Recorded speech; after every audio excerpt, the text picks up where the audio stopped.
My family decided my house should belong to my brother after years of ignoring me and letting his wife control everything, but they didn't expect me to do it. Please like this video and subscribe to the channel so you don't miss any new stories. Everything finally went quiet, and that silence said more than any argument ever could. After everything that happened, my mother never defended my brother's behavior again. She didn't say a word to me or to anyone else about it. We all simply went our separate ways, and that was the end of it.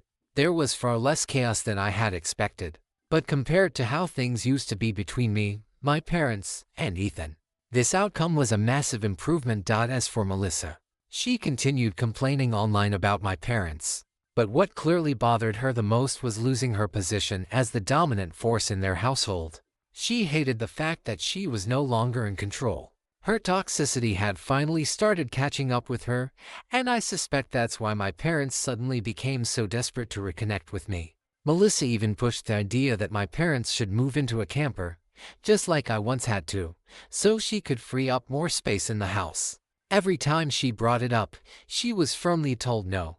Despite that, she somehow attracted a small group of people who shared her mindset. From time to time, strangers I didn't know would message me, furious that I refused to give up my house for her benefit.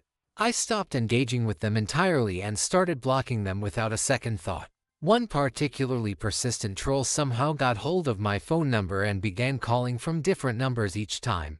I'm almost certain it was the same person who once called me just to say I should step aside for a real family man like Ethan. I couldn't have cared less.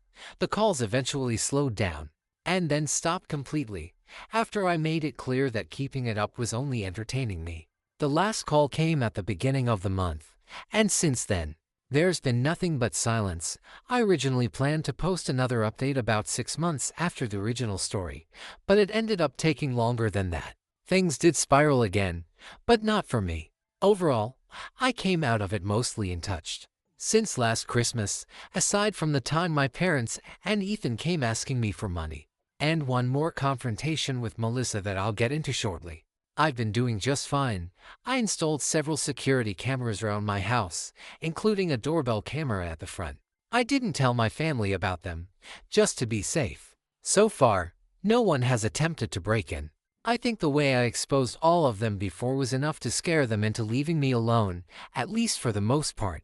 I also started renting out 2 of the rooms in my house. One went to a close friend, and the other to a friend of his. Both have been excellent tenants.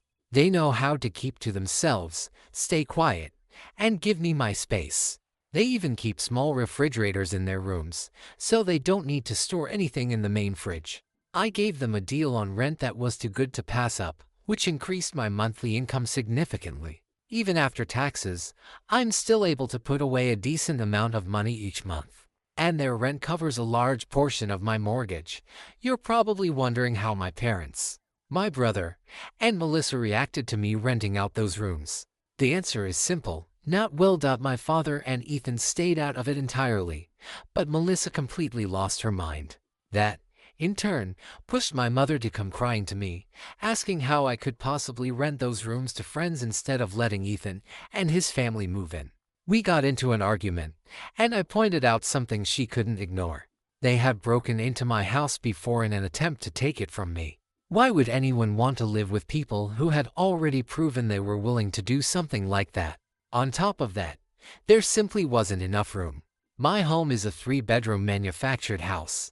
I have the master bedroom with its own attached bathroom, which would have left only 2 small rooms for Ethan, Melissa, and their 4 children. Not that I would ever agree to live under the same roof as them anyway. It would have been unbearable. They would have been constantly in my space, draining my patience, and making my life miserable. My mother also knew very well that I couldn't be around Melissa at all. She intentionally provoked me whenever she could, and they all mocked me during the time I was homeless. On top of everything else, my current tenants are both single men in their 30s, and I get along with them just fine. My mother cried and made excuses for a while, but eventually, she admitted the truth. She was desperate, and she finally let the issue go. My parents only discovered that I was renting out rooms because Melissa went out of her way to monitor me. I still don't know exactly how she did it, but somehow she found out and immediately told my parents. Not long after that, they contacted me, and my mother showed up at my door in tears, once again upset over the house.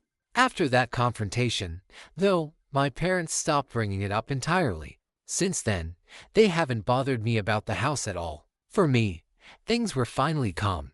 For my parents and Ethan, not so much. It turned out that Melissa was far worse than I had ever imagined. I already knew she was manipulative, dramatic, and addicted to playing the victim, but she managed to sink even lower.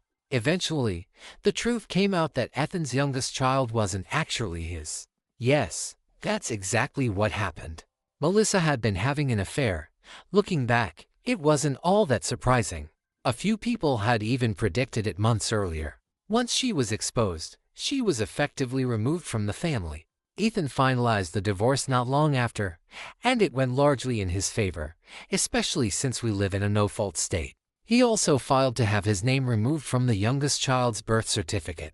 And he won. After the incident where my parents tried to pressure me into giving up my house, everything in their household became unstable. Melissa blamed me for nearly everything that went wrong.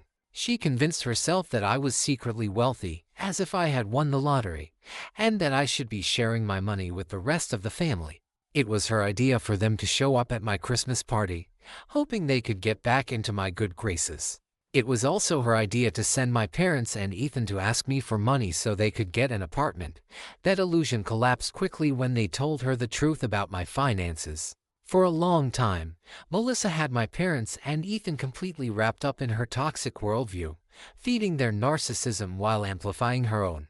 Her constant blame shifted onto me, and they went along with it, right up until the moment the police got involved when they tried to steal my house.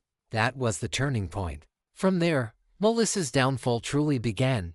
She convinced them to show up at my Christmas party anyway, telling them to throw together a few cheap gifts at the last minute and just appear unannounced.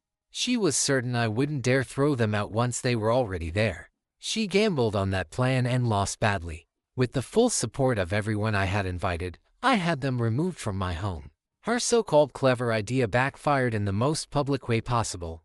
Being confronted like that didn't just further damage my parents' reputation. It forced them to finally start questioning Melissa's influence.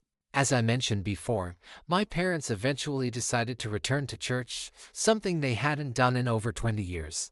I don't know if it had anything to do with me once telling them they'd probably go to hell for their actions.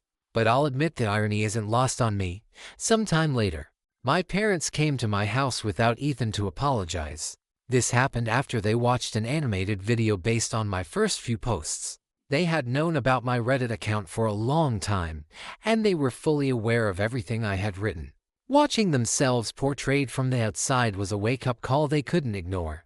For the first time in my life, my father gave a genuine apology. He isn't a good actor, and I could tell it was real.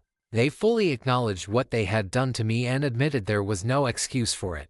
They even described themselves as narcissistic and openly admitted how badly they had wronged me. They blamed Melissa for much of what had happened, effectively throwing her under the bus, but it wasn't as if she was innocent. They also told me they had been attending counseling and offered family therapy. I declined. I wasn't ready for anything like that, and I still am not. Ethan didn't apologize right away, but every time the past was brought up, he looked deeply ashamed. Meanwhile, his marriage to Melissa didn't just fall apart. It collapsed completely, without me around to blame, mock, or pressure for money. And after being humiliated both publicly and online, Melissa finally showed her true nature in full. She directed her toxicity toward Ethan and my parents so aggressively that even they could no longer deny who she really was. Their denial had been strong, but her entitlement was stronger. From that point on, things only continued to spiral. Asterisk.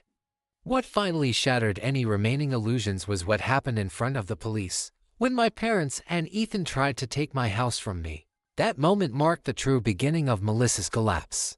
After that, my parents and Ethan were hesitant about attending my Christmas party, but Melissa pushed them to go anyway. She convinced them to scrape together a few cheap gifts at the last minute and just show up.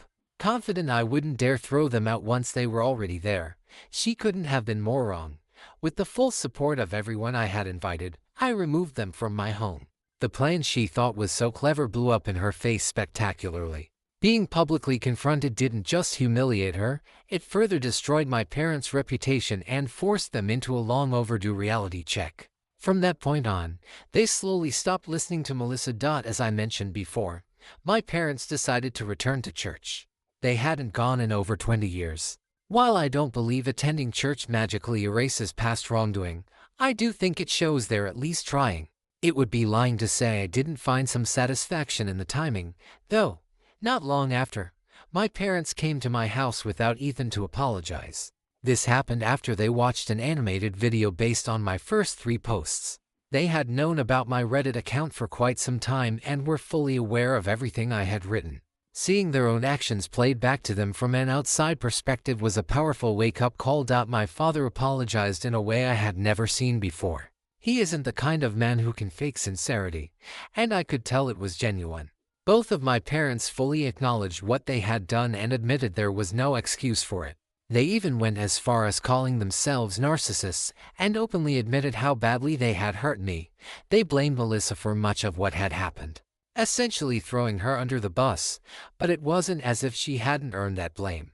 They also told me they had been attending counseling for a while and offered group family therapy. I declined. I wasn't ready for that, and I still am not. Ethan, on the other hand, took longer. He didn't apologize right away, but every time the past came up, he looked deeply remorseful. Meanwhile, his marriage to Melissa didn't simply crumble. It completely imploded. Once the truth started coming out, everything escalated quickly. Ethan finally confronted Melissa after secretly arranging DNA tests for all of his children. 3 of them were his. The youngest baby was not. At first, the difference seemed small. Both Ethan and I have very dark, almost black hair. Our parents do too. Melissa's hair is also dark and straight. The baby, however, had lighter, slightly curly hair. At first, Ethan brushed it off as something that would change with age.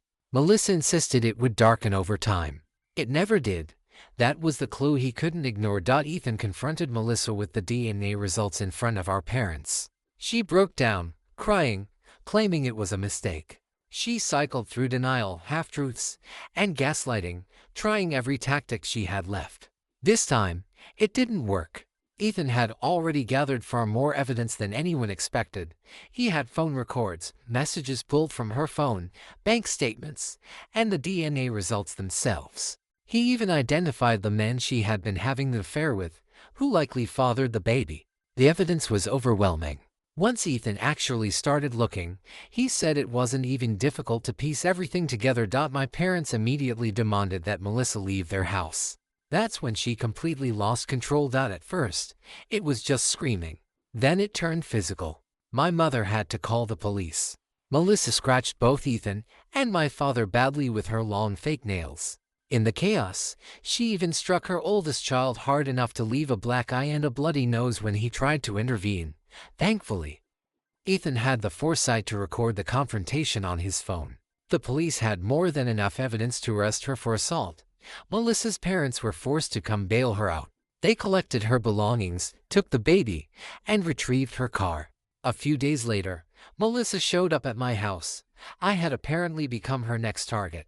The moment I opened the door, she launched into a delusional rant, accusing me of posting everything online and calling me the entitled cause of all her problems. She didn't look right. I'm not certain, but it honestly felt like she might have been under the influence of something. Her behavior was more erratic than usual, and her eyes were unsettling. She screamed about how mothers with young children were sacred, then immediately shifted to yelling that giving up my house should never have been too much to ask. According to her, supporting the family was the least I could have done, and if I had, her family would still be together. When I tried to respond, she shoved me and tried to cover my mouth. Her hand was raised, like she was ready to scratch me next. That didn't go well for her. I told her to take her hands off me immediately or I would call the police. I also told her that everything was being recorded on my doorbell camera. The moment she heard the word camera, she panicked. That's when I tore into her. I told her she had the nerve to call me entitled when she was the embodiment of entitlement. She hadn't worked for anything she had. She cheated on her husband, got pregnant by her affair partner, pushed my mother into doing most of the parenting for her children, drained Ethan's finances, and still felt entitled to my home to the point of trying to steal it. I told her she was entitled 1,000 times over. A greedy narcissist blinded by her own ego. I made it very clear that she needed to stop blaming me for her own choices and never come near my house again. That was enough. She backed off my porch, jumped into her car, and sped away. That confrontation was the final straw for me. Now that she was separated from Ethan, I went straight to the police. I filed a report for harassment, as well as for the assault she committed the year before. Her putting her hands on me at my doorstep only added to it. Everything is now officially on record. I gave copies of the footage to Ethan for his divorce lawyer, and I filed for a restraining order against Melissa. It was granted easily. The evidence made it obvious she was unstable. Since then, she hasn't posted anything about me that I can see. That's likely because she locked down her social media accounts. Either way, she's left me alone. The fallout after that was brutal. Once the restraining order was granted, Melissa's position completely collapsed. She no longer had access to Ethan's finances, she couldn't manipulate my parents anymore, and she had lost control of the narrative. For the first time, she had no one left to blame but herself.